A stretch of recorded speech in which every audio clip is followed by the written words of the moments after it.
Hi, this is Ren. This is KC. And this is All Walks of Film. So, we just saw the movie 8th Grade. This is a directorial debut from comedian Bo Burnham. But it's also a little bit like when Get Out was the debut for Jordan Peele. It's not quite the same. Bo Burnham, to my knowledge, never had like a TV show and like 5 years of directing experience preceding his movie. But he is a comedian. He's done specials and stand-ups. And obviously he's had some direction with that, production with that, producing with that, I mean. And so he's not like a total first-timer newbie. But this is a really good time to be a first-time film director. There are a lot of really amazing films being made by first-time directors, as long as they're not being handed like huge franchise movies that are just going to entirely crush them. Well, and I certainly understand why that's enticing. You know, you're somebody up and coming and they're like, hey, won't you take on this huge mega franchise? And,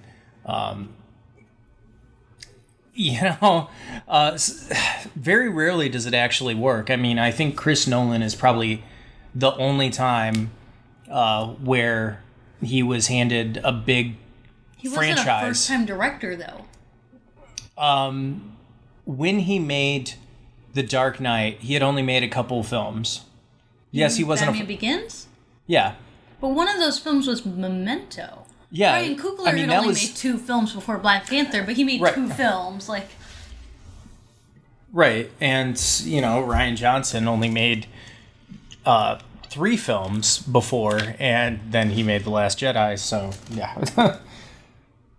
I mean, that's less about a newbie being crushed under a franchise and more of just Rian Johnson, by his own admission, having no idea what Star Wars is about.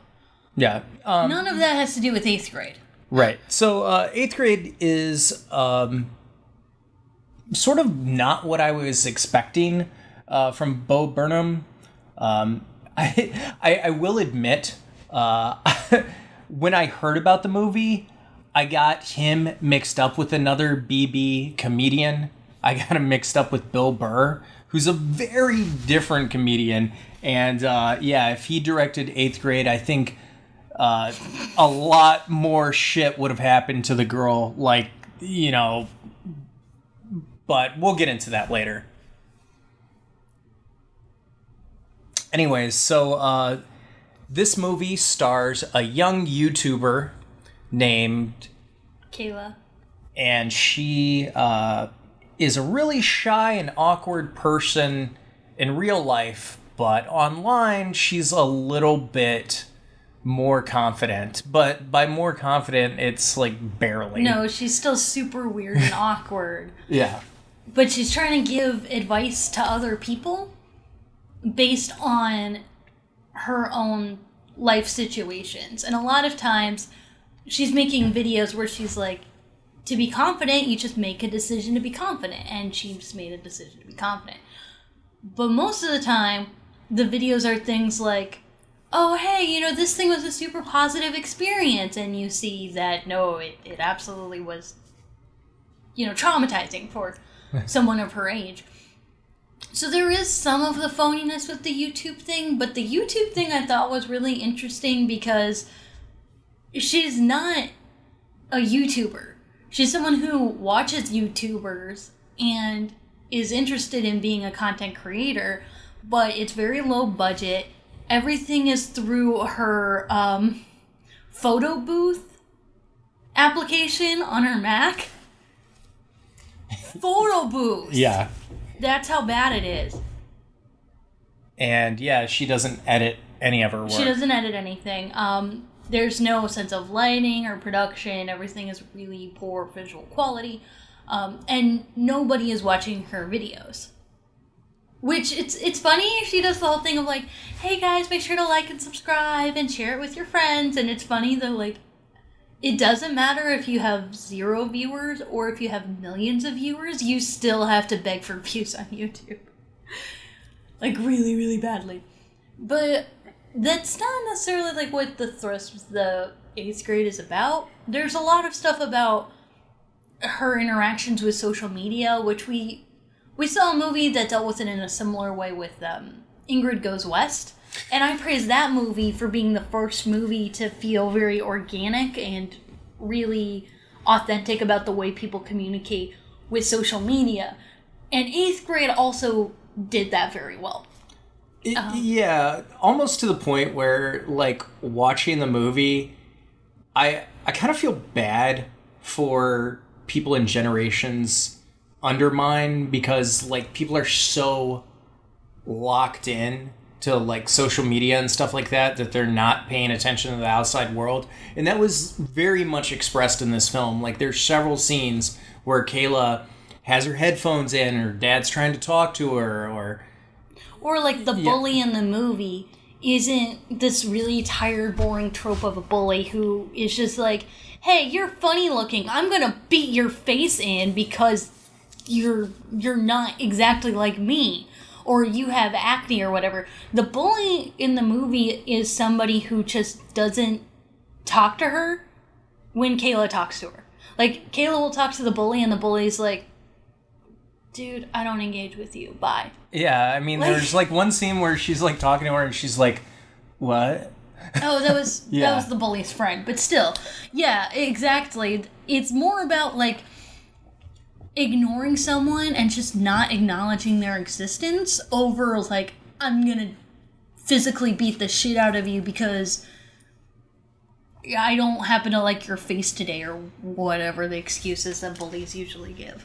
Yeah, so the movie is very much about trying to find connection, but how do you find connection in a super connected world that people are very distant from each other? Like, this movie emphasizes the fact that, you know, people are on their cell phones and playing games and on social media, but like not necessarily interacting with each other. And I've seen certain things tackle this. This, I think, was the most believable, almost to a fault for the movie, because like I will say that a lot of the scenes kind of dragged a bit just because they played out realistically.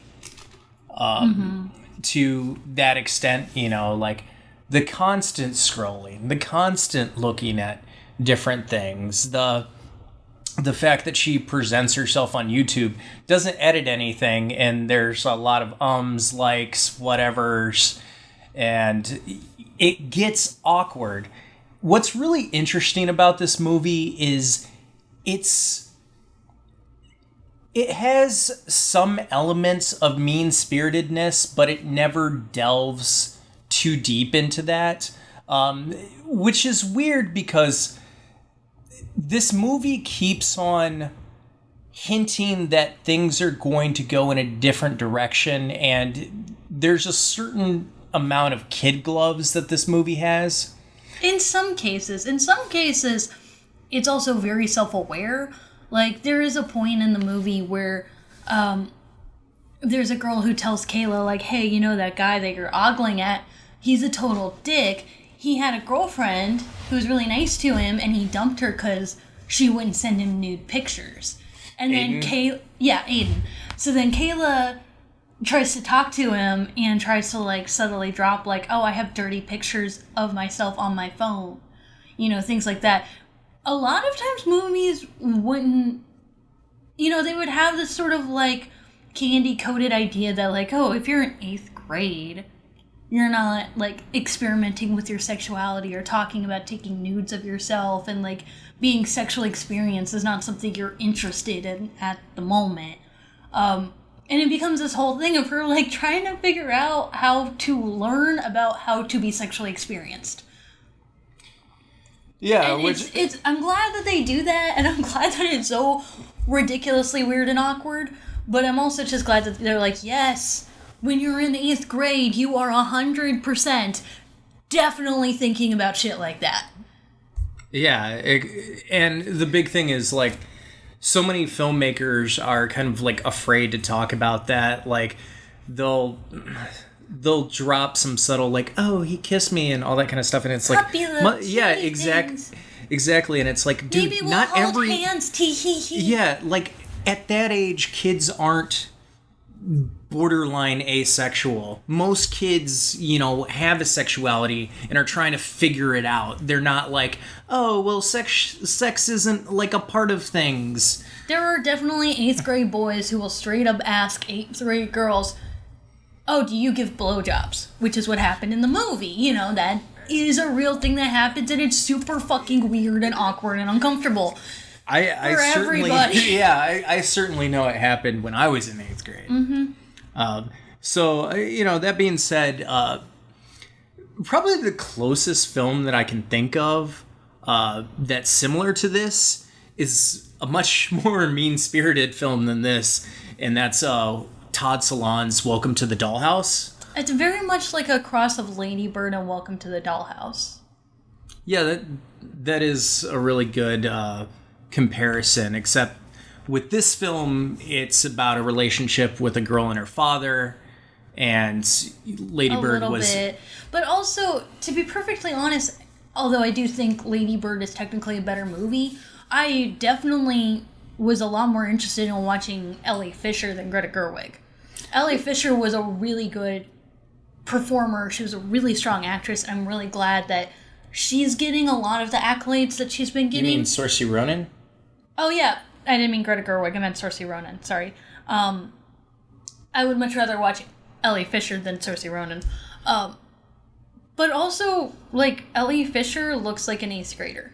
And It's interesting that it's something that's always in the peripheral of the movie at all times, and it's never, ever, ever explicitly talked about. Nobody talks about her acne. Nobody talks about her body size. Nobody talks about her clothes. Or her posture. Or her posture or anything like that. But it's always something you're thinking about when you're watching it, and something that she's clearly always thinking about. But that is a more contemporary idea. People aren't going to come up to you and say, hey, acne face. It's just going to be the absence of people telling you that, hey, you're pretty, or you look nice, or wow, you look hot today, or whatever the fuck. It's just going to be like this weird, bizarre absence of anyone acknowledging what you look like. Yeah, and Kayla is a really shy girl. And she doesn't talk a lot, and she was rated the quietest girl. Most quiet. Yeah. Why is that a category? Why do you do that? It is a real thing, but why do you do that? This is a real thing, I understand, but why in the world are your categories gonna be most athletic, most talkative, most quiet, and best eyes? And class clown. Those are all of the qualities you can possess. You can only have those 5 things. What does that even mean? I think there's more. I think there was just something for every student. No, because they selected a boy and a girl for each one, and then all the people who won went into that back room. Oh, okay. And you saw that was everyone. Oh, yeah. So why would you... But what the... What is the point of telling somebody that they're the most quiet kid in their grade? Or one of the 2 most quiet kids? I don't know. But there was a lot of really strong, reoccurring subtextual themes throughout the movie. One that I really, really liked was the movie does a really good job of illustrating why so many people kind of in our age group have a really hard time responding to encouragement or compliments even, because there are so many times where her dad is trying to be encouraging and say how awesome she is, and there's always this sense of her not believing it, and also we as the audience also kind of don't really believe it, because whenever he says that stuff, it's always well intentioned, but it sounds super phony. It doesn't sound real. It doesn't sound like it's rooted in anything. It sounds like he's being nice for the sake of being nice, and sometimes that actually hurts more. Well, yeah, I mean, as a kid growing up, there's sometimes where, my mom would say stuff and I wouldn't feel that it was genuine just because, you're a parent, it's kind of your job to say these things, and whether or not it's 100% true, you're not really sure. I mean, Because if you feel awkward and weird, somebody saying that you're awesome is not going to do anything to you. Like, you're not going to feel like you're awesome because you're just going to think, oh, well, it's my parent that they're saying it to be or like nice. It's my teacher, or it's this person in my class, or whatever it might be. It's just like, that's not, I know you don't mean it, and that makes me feel worse. The movie does like such a really good job of illustrating how people actually feel that way without having to talk about it a lot. And there was a lot of that in that movie where there are so many like real emotions that are very easily expressed without a lot of talking. Yeah. Which I really liked. And there were also like some really interesting parts to the storyline that you don't see a whole lot. Like, one of the things that was actually pretty interesting that I hadn't thought of when I saw it is there's a scene where Kayla actually does make a friend, and she's hanging out with her friend Olivia and then all of Olivia's friends.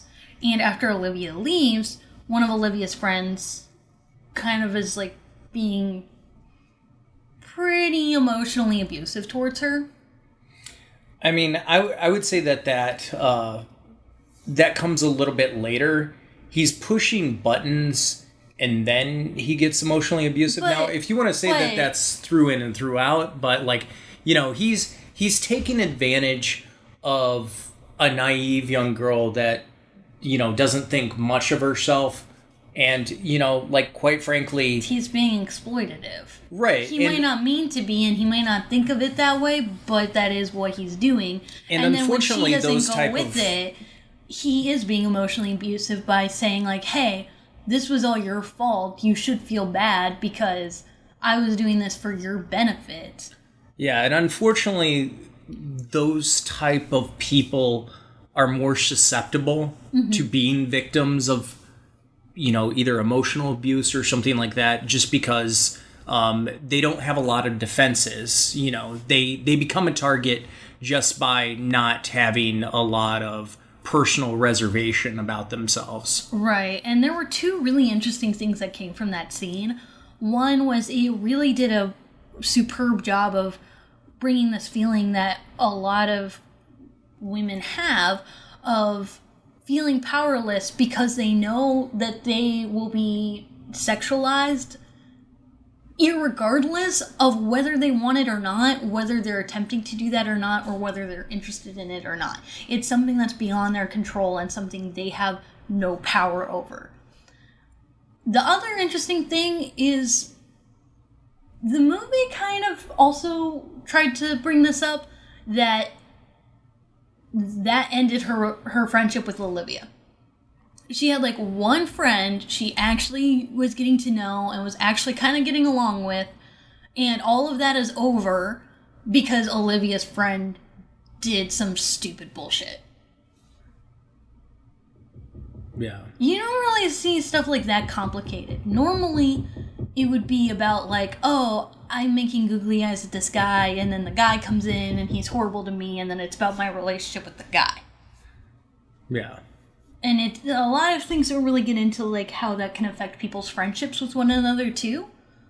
Because like, she's not gonna hang out with Olivia and then be like, oh hey Olivia, oh hey, your friend here who was like super shitty to me is also here. What am I gonna do?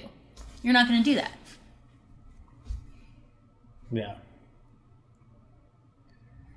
Yeah, the film does a really good job of presenting realistic situations, something that's very timely, and something that, will be a period piece in later years. It's very much of its own time. Yeah. Yeah. Which, That's okay. I don't have a problem with that necessarily. Yeah, it will be interesting to see how well this film holds up in later years, and how this film holds up in Bo Burnham's filmography. Given that this is his first film, I really would like to see him do more films. I really would like to see what else he has to present, because I think that he has an interesting, unique voice that I have not seen very much of before, and not really something that I was expecting based on his stand-up. What I really liked about this movie was it was the best part of his last stand-up special that's come out. It's on Netflix right now. It's called Make Happy. And while I think that the special through in and throughout is sort of hit or miss depending on what segment you're talking about or what his point is or how well he does or doesn't do it, there's a point at the end where he does like this big long epic song where he's kind of talking about like his problems, like he has such terrible problems like his hand can't fit in a Pringle can, or like when he goes to Chipotle, the burrito wrappers put too many ingredients in the burrito and that makes him sad. But after he does that for a while, and this is at the end of like an hour-long special, so it's taken a while to get there, he brings up the fact that he is saying like stupid nonsense, like shallow bullshit to cover up the fact that he has a lot of emotional turmoil and a lot of mental health problems, and he's not strong enough to come out and talk about it to people. He wants to help people who are going through the same thing he is, but he feels like when he can't help himself, he can't help other people. And he talks about how, like, there are a lot of people who use their comedy or use their positions as entertainers to come out and be like, hey, this horrible emotional trauma happens to me, or I have all these problems with my mental health. Let me talk about it in public to help other people. And he's like, dude, I'm not that person. I can't do that. That's too hard for me. And that thesis statement for that piece is 100% what Kayla's YouTubing storyline was all about. And that whole thing where she does her, like, I have to leave YouTube because I realize, like, I like giving advice to other people, but whenever I'm here talking to you about it, I'm never doing that myself. And it makes me feel like a fraud, and I don't think that it's helpful to you or to me to keep doing that, and that sucks. The same thing goes with her little time capsule that she has. Mm-hmm. At their school, they have little shoe boxes where they put a whole bunch of stuff, and then when they graduate, they look at it and see, like, where have I gone from there? And what we've learned from that is Bo Burnham has a real emotional problem with SpongeBob. Again, in the Make Happy special, SpongeBob is, like, fucking with him all the time. It's not SpongeBob. He doesn't say the name SpongeBob, but he has this pre-recorded voice that talks to him, and it's totally SpongeBob's voice. Like, you don't have to hear that it's SpongeBob to know that that's what it is. It's like, hey, Bo, guess what? It's SpongeBob. And then in this movie, there's just this little SpongeBob figure with, like, this ominous music playing behind it and just looking at her with these big, scary eyes. Yeah. So overall, I enjoyed the film. I think that some of its praise is a little bit too high. Yeah, I've seen a lot of, like, really out there kind of like, oh my god, it's so amazing, meh, meh, meh. I'll be surprised if it makes my top 10, and it's not because it isn't really good and you shouldn't totally see it, but there are too many really good movies right now. Yeah, it's interesting, and it's an interesting, like, first piece, and I like the realism of it and everything like that, but the film does leave something to be desired, at least for me. I felt that the fact that certain things like, online trolls or any of that kind of stuff didn't get brought up, it just kind of made me... It would have been weird if there were online trolls when she has nobody watching her videos.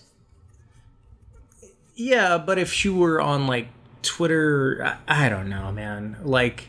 But, like, there was some stuff about it that was kind of implied. Like, you'll notice when she's on Snapchat and Instagram, she's always taking pictures to post, and she never posts them.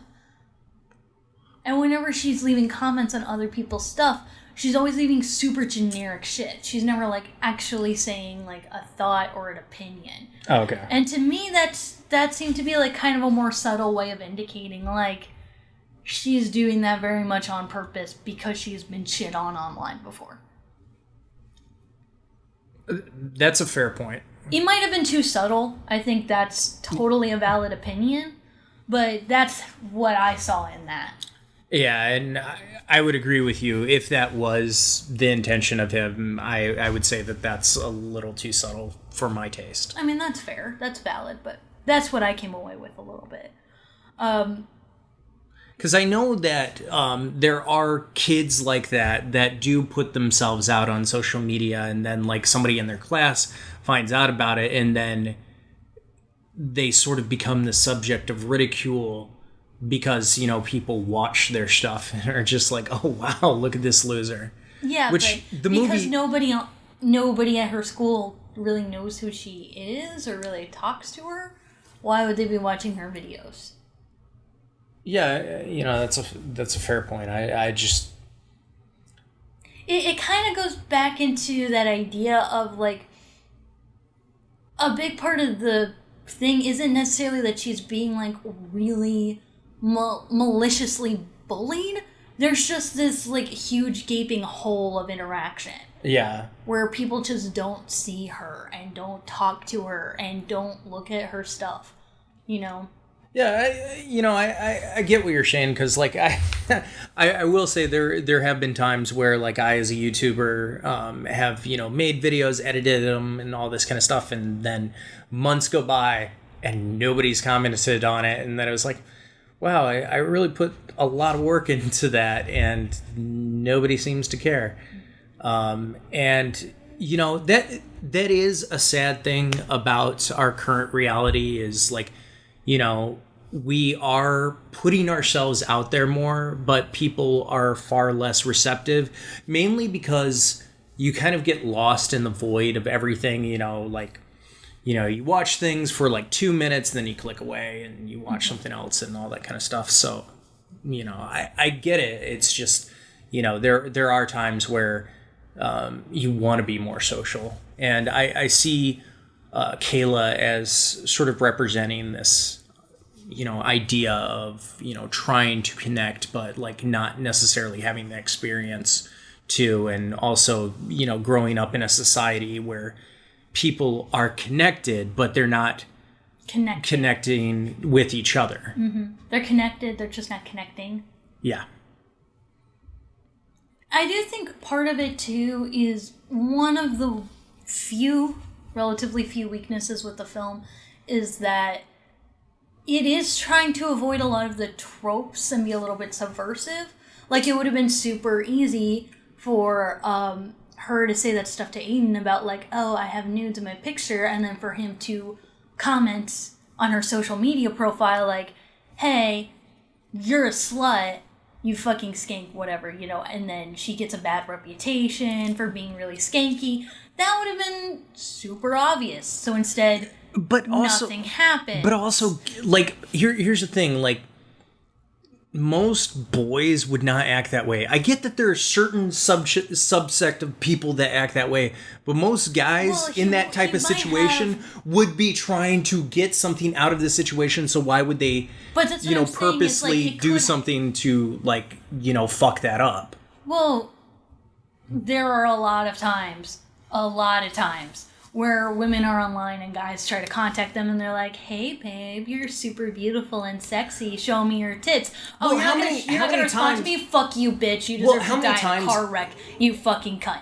That is totally a thing that happens. That's totally something that happens, but how many times are those people that actually have contact with them in the real world? No, I agree, but I'm saying, like, it would have been very easy to have written that into a script. Yeah, and I'm sure... I'm not saying that would have been a strong thing. I'm saying that would have been the trope. Well, and I'm sure instead of doing the trope, which is a smart move, don't do that. Instead, he does nothing, and nothing comes from it. It just ends. And I'm sure we're gonna get those movies in the future. Mm-hmm. You know, movies where people are cyberbullied and stuff like that. Oh, we already do. Yeah, there was one movie that I saw with Jason Bateman like a while ago. I think it was Disconnected or something like that. I can't remember. Disconnected, there's like Unfriended, I think there was a movie that was literally called Cyberbully. Oh yeah, I saw that one. So Yeah, so I'm not saying like what Bo Burnham should have done was have Aiden like troll her online because she wouldn't give him nudes. What I'm saying is like maybe you needed to like give a little bit of closure with that. And that is kind of a reoccurring thing where things get introduced and it seems like it's going somewhere and it doesn't go there, which is nice, but then it just is left open. Well, and you can definitely argue that what that means, like, that's like real life. So many times issues do not get resolved and things just sort of end and you don't know that they've ended. But it does kind of give an impression throughout the movie that not a lot is actually happening. Yeah, and that's kind of my complaint with a lot of indie films. The fact that subjects get brought up and there's usually no conclusion. Like you said, it's trying to be true to life, but in being true to life, it makes it less interesting and investing, because you aren't creating the conflicts that creating and resolving the conflicts that you've kind of brought up. Right. Like, actually, one way that he did that in the movie that was really, really strong and I really liked and was super effective was everything having to do with the pool party at the beginning, where, like, the girl she doesn't like has to invite her and she kind of has to go, and there's a lot of tension about her going to a pool party and being self-conscious about her body, and there's a lot of beautiful work with color coding. Like, she's in, like, this ugly neon green one piece and everyone else is wearing, like, pink, which means that her love interest is put in, like, the manliest pink swim trunks that they could find. But, she's really posed as an outsider, and there's a lot of tension with, like, she doesn't know people, and she feels weird, and she doesn't really know what to do at a party, and how to interact with people, and then they have the thing with opening the presents, and, like, she doesn't give a shit. Like, the birthday girl doesn't give a shit about her presents, and then she's kind of hiding. And so it seems like the whole party is going to be a bust. Like, she's begging her dad to come pick her up. It's going to seem like, oh, poor Kayla. Nothing worked out for her. And then there's a moment where she actually goes, she joins the group. They're singing karaoke. She sings this karaoke song. She's actually doing a good job. People are really engaged with her. Everyone's having a good time. It seems like, wow, this is going to be the beginning of something new. This is going to be me, like, making all these new friends. This is me coming out of my shell. This is going to be the big turning point in my life. And nothing changed after that. She didn't make any friends from that. It didn't change her social standing. It didn't change her confidence. It didn't, like, change the way she interacted with people at school. Nobody talked to her because of it. Just, that happened, and it was over, and that was it. That was a really strong way to do that, where it felt like things were happening, but then the lack of resolution felt really intentional. Yeah, and like I said, that it's very true to life. It does leave something to be desired because, like, you want something more, but realistically, oftentimes there isn't anything more. I mean, I can't tell you how many times I've gone to bars, had amazing conversations with people, and never saw them again. Mm-hmm. And then, before we go, there's just one more thing about the movie that kind of has to be addressed.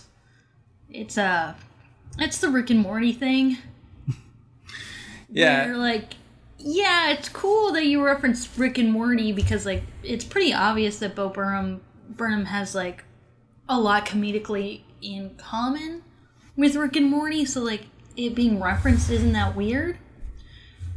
But it's referencing the McDonald's thing specifically, and it is kind of just like, oh god, it's now been permanently encapsulated, and all of the future generations who don't remember the TV show are gonna watch this movie and look it up and realize, like, wow, all these, like, ridiculous fans getting upset about McDonald's sauce. What? And that's going to be the legacy of Rick and Morty now. Well, given that Rick and Morty is going to go on for several more seasons, I don't really see that being an issue. Because I think Rick and Morty is going to get near Simpsons level at a certain point. It probably will. But, like, the first time I actually see it referenced in a movie, It's very specifically the McDonald's thing. And here's the thing. This is happening like the same week, couple weeks, something like that, that the Pickle Rick episode is nominated for an Emmy, which a lot of Rick and Morty fans are like, why? That's like the most uber obvious one to pick. And it's like that one dude, that one guy who went into a McDonald's, screeched that he was Pickle Rick, hit his head in his shirt, bitching that they didn't have the Szechuan sauce. That one dude is going to define like this entire program in terms of the social consciousness. Yeah, I do think it's funny now that you bring it up that, everybody talks about like, oh, how people were like crazy, about the Szechuan sauce and stuff. Okay, so we actually waited in line for the Szechuan sauce, and they did actually bring out the cops, but everybody was like, why are you bringing out the cops? Including the cops. They were like, why are we here? Yeah. And like the management was like, oh, there's people in line. And it's like, are they disrupting anybody? No. Are they like creating a lot of noise? No. What's the issue? There was no fights. There was nothing that happened. Like, yeah, there were a couple times where people said, we want the sauce, but that was it. Yeah. That really was it. And we were watching a lot of, like, at the moment updates. Like, as this was going on kind of all over America, we were watching a lot of As It Happens, like, comments and photos and videos all over the United States. And even in, like, places where they made people wait in line for hours and hours and make a purchase every half hour to avoid kicking them out for loitering. And they never even had the sauce to begin with. Even in those kinds of places, nothing really happened. Yeah, and when it comes to that, and this will be the last thing I say on it, but, McDonald's really missed the mark on that. They should have compensated the people, especially for that situation, because that's on McDonald's. I know that the individual store made that decision, but McDonald's should pull out of their pocket and just be like, hey, we're going to reimburse you for a certain amount because of this stupid thing that a store said, because that should be on the manager and, McDonald's for doing that. But this is also going to be the thing that Rick and Morty is always going to be remembered for. Yeah. How they had a fandom that was so freaking terrible that the fans jumped up on the counter, said that they were Pickle Rick, and screamed and cried about how they didn't have Szechuan sauce. Which is okay. I've finally had the Szechuan sauce, and it's okay. Well, that being said, so overall, I think 8th Grade was a decent film. If it's playing near you, maybe give it a watch.